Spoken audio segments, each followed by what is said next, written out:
There are many different cheesy movies that are cheesy for many different reasons. Simplifying everything, you can place each of these films into one of two camps: good cheese, bad cheese. The good cheese region consists of films like the original Star Wars films, the Evil Dead series, The Thing, as well as many other great genre films. The films that reside within the dark region of bad cheese are ones like these. Yeesh. Now you might ask what the differences are between these two camps of movies, or you might already know. I'm going to explain it regardless because it's fun. If you've ever had that feeling whilst watching a film, when a character says or does something that's ridiculous, over the top or goofy, but you still think to yourself, yeah, nice one, that was pretty fucking cool. You've experienced what the boys call a good cheesy moment. These moments could also be specific story beats or plot points, or an entire film itself. It's an endearing sort of corniness that puts a big grin on your face. A cinematic incarnation of the sentiment fuck yeah. That's good enough. Good cheesy movies are full of this essence. Either something about the story or the characters or both completely resonates with you and gets you fully on board with the movie. How does this happen, you ask? No you didn't, I'm gonna tell you anyway. One of the key ingredients is self-awareness. When a film is fully aware of the tone it's trying to strike, it usually avoids falling for certain traps like being pretentious or melodramatic. It knows how silly its subject matter is and fully embraces that silliness. Films like Back to the Future and Die Hard come to mind as good examples of embracing the cheese. The people who worked on Back to the Future knew how dumb and simplistic those movies' plots were. They knew that the films were more about having fun with the basic idea of time travel, rather than exploring a realistic depiction of the concept. The films play like a child's imagination of what time travel might be like and what kind of colourful, wacky adventures you could have with the idea. The goofiness of these films not only makes them work, it makes them flourish. It's refreshing to let go of the implausibility of time travel and just imagine what kind of weird shit you could get up to. If it took itself any more seriously, it wouldn't play as well and would come across contrived or melodramatic. Just look at Biff. You got my homework finished, McFly? Well, actually, I figured since it wasn't due till Monday. Hello? Hello?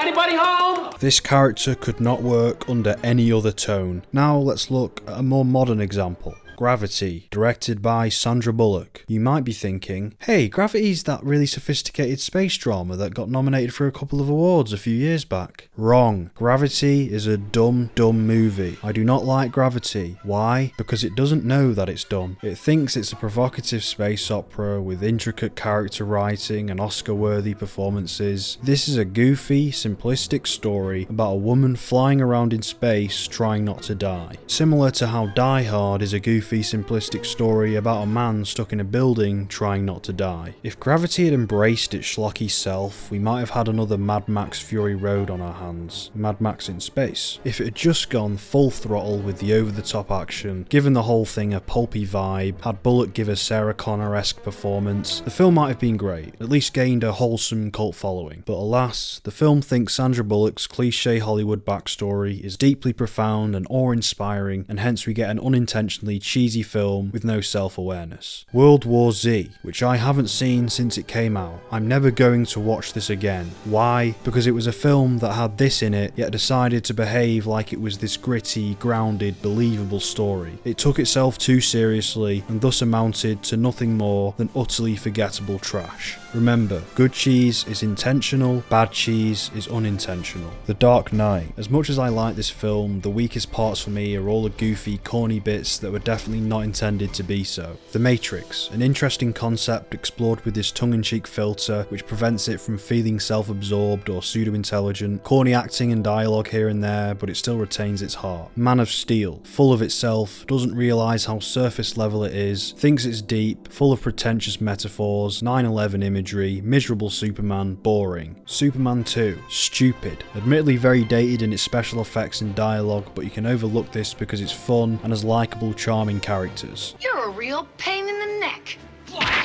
Now, which of these two films knew how seriously to take Superman, a character who shoots lasers out of his eyes? If Good Cheese is the young boy wholesomely playing with his toys, Bad Cheese is the 32-year-old cosplayer who demands to be taken seriously. Other places where you don't want unintentional cheese cropping up are war movies and true story movies. When dealing with aspects of real life such as war or historical figures, you don't want to shit all over the memory by presenting a cliche, ham-fisted perversion of what actually happened. Unless you're going for more satirical tones, your war film should be as realistic and gritty as possible, just as a way of not dishonouring the actual event. Hacksaw Ridge is the type of script that might fit in a Captain America movie, but by God, not a film about an actual real-life war hero. Full to the brim of Hollywood cliches, Hacksaw Ridge quickly becomes a laughable parody of a war movie, rather than something we were supposed to watch with the utmost brooding sincerity. 1917 suffers in similar ways, beginning as a matter-of-fact depiction of a World War I mission, then devolving into a contrived narrative with immersion-shattering plot conveniences and story beats that insist upon their own emotional depth. Saving Private Ryan and Schindler's List are both great movies to me, but even those films have brief moments of Spielbergian cheese that have no place in films with this serious a subject matter. And then you look at biopics like Ford v Ferrari, which paints all of its antagonists like one-dimensional mustache-twirling villains.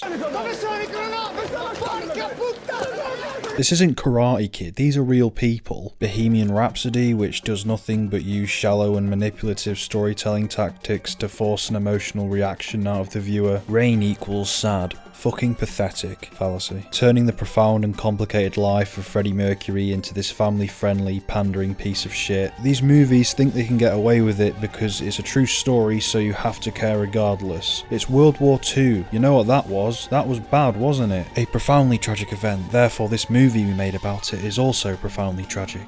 No, actually, it's manipulative garbage. All these youngsters do not realize how unlucky they are. The Shawshank Redemption and Forrest Gump do more justice to made-up characters than all of these do to real people. Now, there's another important factor that goes into making a good cheesy movie. Authenticity. Authenticity is what separates a Spielberg movie from a Roland Emmerich movie. I mean authenticity in the director's passion for the project, authenticity in the performer's appreciation for the characters they're playing, authenticity on behalf of the filmmaker's care and respect for both the film itself and the people who are going to watch it. That's us, guys.